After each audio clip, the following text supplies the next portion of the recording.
Hello there, and welcome to all of you who are watching this video via replay. If we've not met, my name is Corey, and I'm a husband, a father, a podcaster, a speaker, and a writer. And this is Existential Sunday. It's Sundays for people who are going through a process of deconstructing either their faith or their worldview in whatever way they're deconstructing. So this is a safe space for you. Welcome to all of you who are watching this later, either on YouTube or on Facebook. If you are watching later and you've not been a part of one of these before, feel free to share it as soon as you want to. You can share it now. You can share it at the end. But I do encourage you to share it with whomever and however you want to. Of course, you can wait to the end. Those of you coming in live, welcome. Hello. Good morning to all of you. I would come to the comments, but I will get super distracted, and my mind is already distracted. So I don't need to do that any more than I need a hole in the head. So welcome to all of you, though. Good morning. I will come back later and say hello. I'll high five you. I'll wave. I'll fist bump you to make sure that you guys all feel like that you know I see you, because I do, and I appreciate you. I just got back from a trip I took with the family. We were very safe and socially distanced.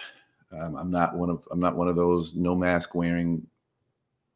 I'm not going to say anything more than beyond that, but we're not those people who are out not being safe. We did take a trip, thought it was important. Our children are getting older, and which is what I want to talk to you guys about in a moment. But children are getting older, and just felt like it was important to do so. So it was great. So for any of you who have ever taken a trip before, you know that coming back from a trip is like this feeling of like grogginess and tiredness, all that kind of stuff. So I'm feeling that this morning. But I did bring you some souvenirs, and I do want to share them with you. So, but first, I unplugged last week. So I wasn't on Facebook. I wasn't on Twitter. Wasn't on Instagram. I was like off of all of that stuff. I peeked in on the news some. So I did see that Kamala Harris was the VP pick for Joe Biden. But I wasn't, I haven't seen any of the back and forth stuff that I'm sure happened all week. It's why yesterday I asked on Facebook, like, for people to catch me up on, or not yesterday, whatever day, I asked people to catch me up on stuff I missed, because I'm sure that I missed a lot in that regard. And that I was informed of the tragic murder of the little boy. Apparently that happened last week. And then what happened after that. And I think I may this week on Existential, the podcast, go a little bit further into my thoughts on all of that once I have an opportunity to catch up on all of it. But I can just say from this sort of 30,000 foot view of both of those things that they are somewhat tied to the souvenirs that I'm bringing you today. The constant proving of ourselves, especially when you're talking about Black folks, is tied to a bunch of different ideas around productivity and certainly white supremacy. This consistent hamster wheel of prove you're an American citizen, prove that you really care about life. Both of those things are found in this whole Kamala Harris, prove where you're from, birtherism BS that we saw with Barack Obama as well. And then this whole, if you really care about lives, then where's your outrage for this kid? And that to me, both of those things are examples of Black folks once again having to prove something to white folks and having to prove something to be valid. And I'm just like, I'm over that. I'm done with that. I talked about it a couple of weeks ago when we talked about Nehemiah not coming off the wall to have that argument. But I'll probably go, like I said, I'll go in depth once I've read up more and once I've sort of sat with this whole thing a little bit longer, because again, I was unplugged last week.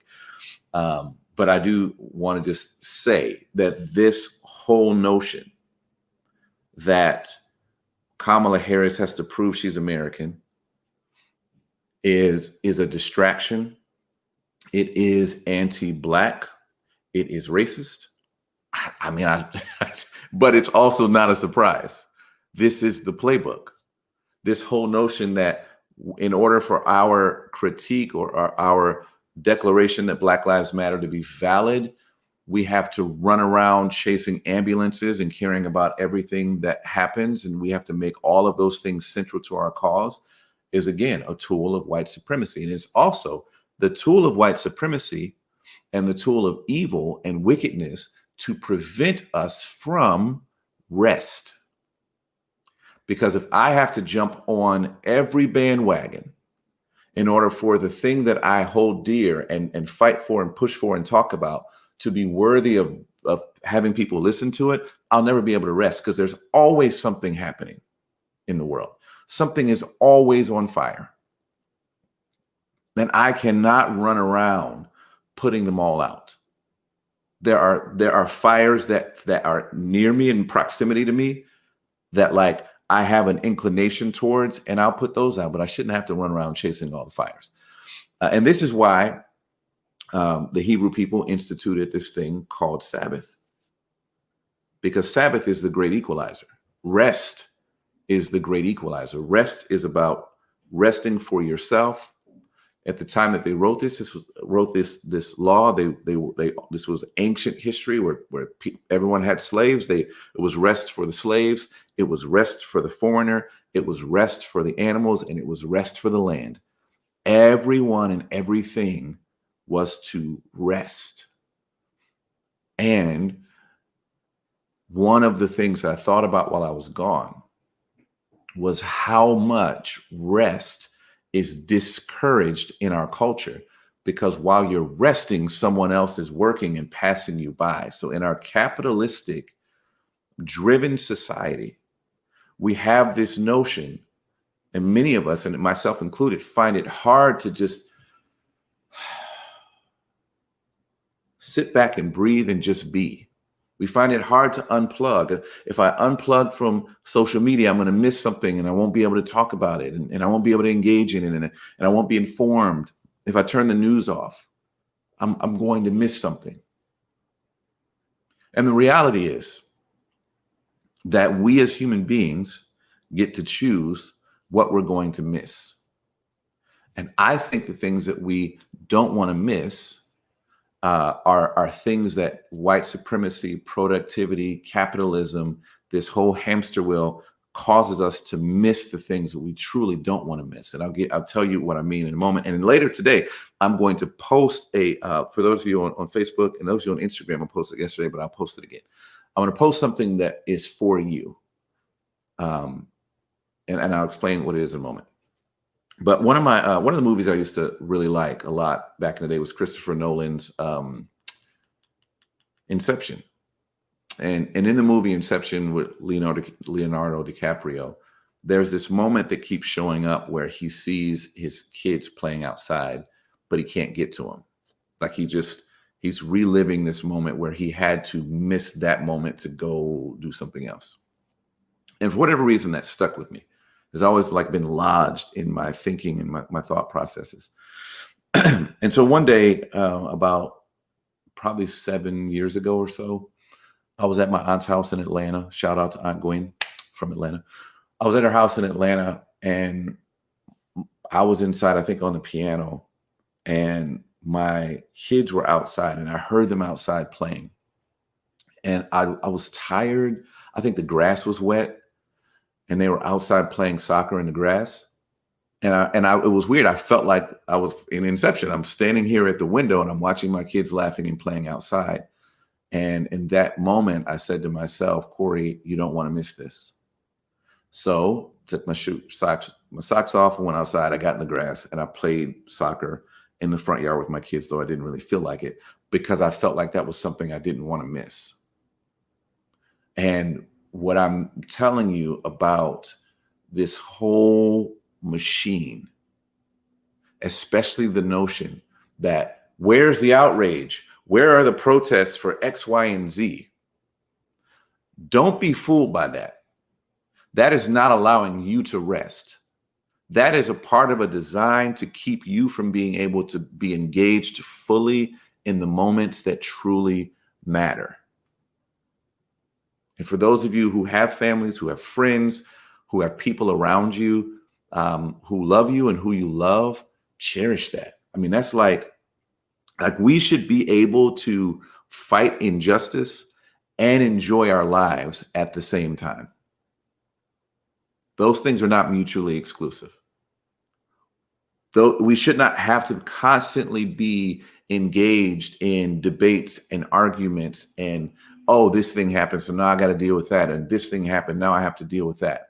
You should be able to, from time to time, completely unplug from all of it and find some people or something, some place, some book, some television show, some music that you love, and just soak in that moment. So we were at a beach last week. Again, I just need to be clear when I tell y'all I'm out in public, that I'm not out in public without a mask on. And I'm really like, I don't actually feel bad for it, because if people come near me, I move away from them. I lean away from people that I feel like get too close when they're talking to me. I dodge people. Like, I mean, I need to be very clear that you understand. I'm not one of these evangelical people who's running around here. Stay focused, Corey. I'm sorry. Okay. We're at the beach. And we saw so many freaking dolphins. It was amazing. They were like jumping up out of the water. And I saw it because I leave my phone in the car or at the hotel or at the house, whenever I'm going to the beach, I leave my phone, because I don't want to be sitting at the beach on Facebook or Instagram, because I won't look up and see the dolphins or the whales or whatever else has happened, right? So I'm sitting here at the beach, and my youngest daughter she goes over and she's sitting by herself, just staring out at the ocean. And this was another one of those Leonardo DiCaprio Inception moments for me, where I saw this and I thought, I don't want to miss this moment. So I got up, I went over and I sat next to her, and we just talked. And we're just sitting there staring at the ocean. And I'm just like, I didn't have a plan of what I wanted to talk about, but it was just like, kind of stream of consciousness stuff. Like, what am I thinking? What are you thinking? What do you think about this? And we're watching the ocean come in.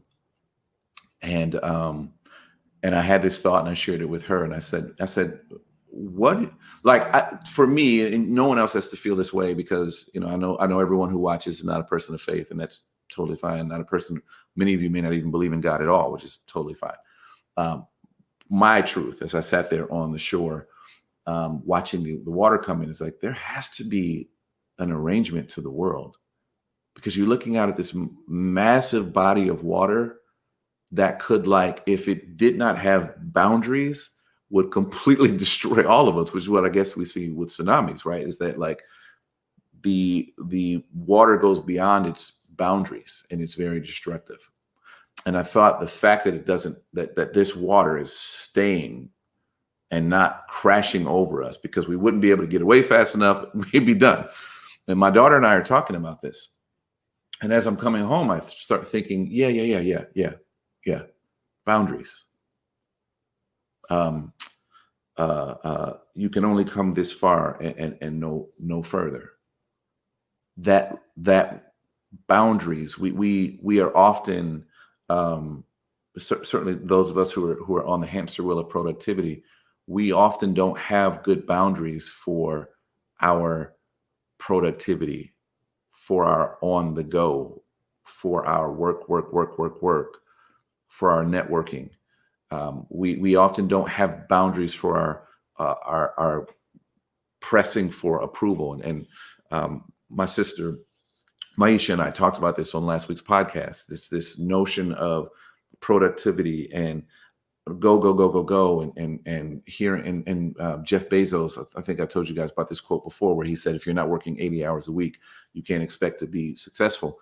And I think there's something to this notion of go, that when we are doing the work of justice, and when we are filling the world with good, which is what I believe all of our jobs are, is to fill the world with good. When we are doing those things, and when I'm doing those things, I'm filling the world with good. And when I'm involved in that, when I'm doing Existential Sunday, when I'm doing a podcast, when I'm writing, I'm fully invested in that thing. I'm all the way there. That's where I'm at. That's where I'm focused. That's what I'm doing. But I have to have boundaries. I have to have a place where that stops and it can't go any further. I think sometimes our relationships begin to suffer because we don't have boundaries where people can go no further, where our own mental health and emotional health begins to suffer because we don't have boundaries within ourselves where we start to go, hey, I don't actually want to do this, so I'm not. Right? Like we have no place in our life because we're always on the go, running, trying to make everybody happy, our partners, our friends. We don't want anybody to be disappointed. We don't want to hurt anybody's feelings. So we have no place where the water stops and can go no further. And I am encouraging you, damn near begging some of you to build into your lives a place where the water can go no further,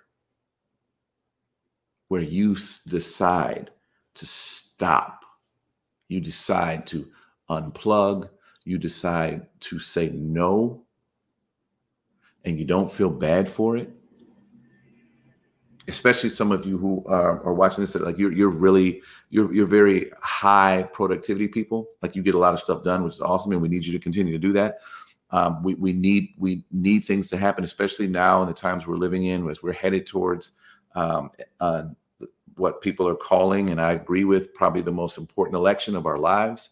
As we're heading into this, it is important that we do the work of wrestling with bad ideas, of weeding out bad ideas about elections and voting and things of that nature. We do have to do that work of researching and finding out about the candidates, which at this point, just as an aside, as a complete side note, we have found out all we need to know about one of the candidates. We have seen for the last 4 years who this person is. Okay, so that should be clear for us. But we do have work to do, and I'm not telling anybody to stop working like entirely. Just stop working. Some of you maybe need to retire at this point, to be honest. But what I am saying to you is there should be a moment in time, an hour in your day, a couple hours in your day, on your weekends, during vacation, that you are unavailable. That the water can go no further than right here. I'm having dinner with my family. My phone is in a drawer.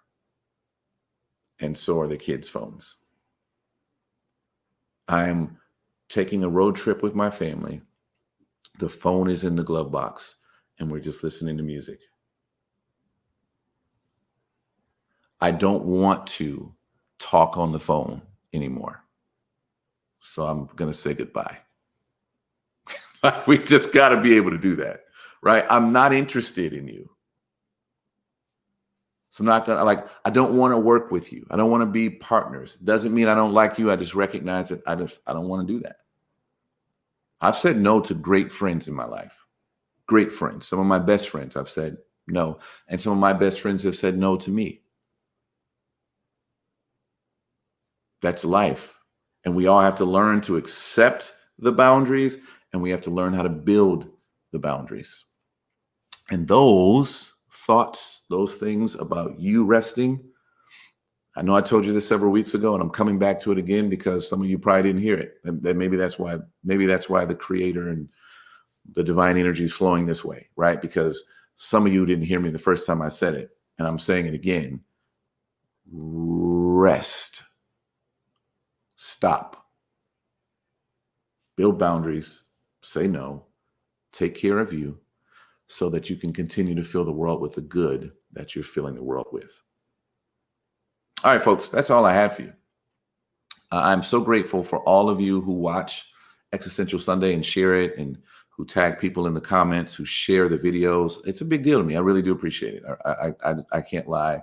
I do. I really appreciate that you share it. It like fills me with joy. I don't know why, but it does. So thank you for all of you who do it. Certainly thank you to all of you who are part of the Patreon community. Listen, if you're not a part of this community, you can join today. The link to be a part of this community is in the comments below, both on Facebook and YouTube. You can be a part of the Patreon community. Thank you to all of you who are already a part of that community. I so appreciate your support, your energy, your encouragement, the fact that we can engage with questions and dialogue with each other there. By the way, just to be very clear, I'm doing less of that, almost none of that on Facebook. So those of you that are like, if you message me here on Facebook, and you're better off messaging me in Patreon, because that's where my energy has gone. Again, I have to learn. We have to build boundaries, right? I got to learn to say no. So I have to learn to say no to those who are messaging me on Facebook, so that I can have the capacity for those who are messaging me and connecting with me as a part of the Patreon community. So, hey guys, thank you so much for being a part of this. Grace and peace to all of you. Until next time.